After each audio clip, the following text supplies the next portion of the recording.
Hej och välkommen till en ny vlogg. Och jag har fått nytt slime. Och här är det. Jag har hållit på med det lite. Men det här är oöppnad. Men jag tänkte att jag skulle visa upp det här. Lite plattryck. Och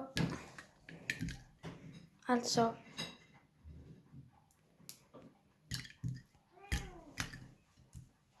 det är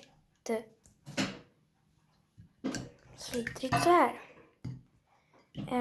Så att så att det här, om ni undrar, så är det bara mikron. Så att det här är köpt på Coop i Valbo, tror jag. Vad håller du på med?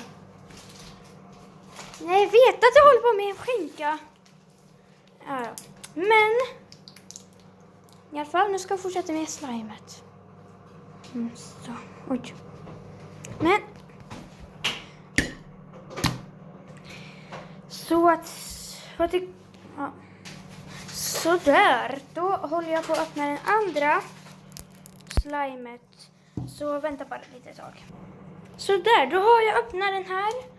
Då ska jag öppna locket. Så där, då ska jag öppna det här locket. Så. Wow. Wow, alltså. Häller ut det här. Så.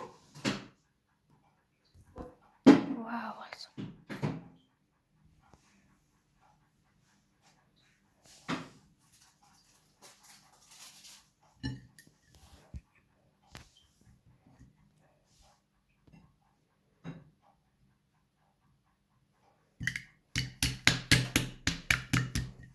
Hej Silke! Ille? Ja, exakt, du pratar inte.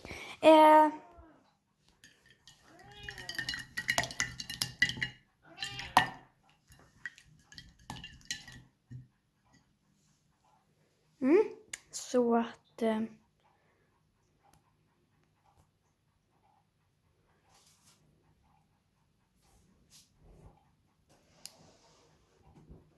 så ser det andra ut. Och tycker ni, vilket slime tycker ni är bäst? Kommentera så kan jag använda det mest.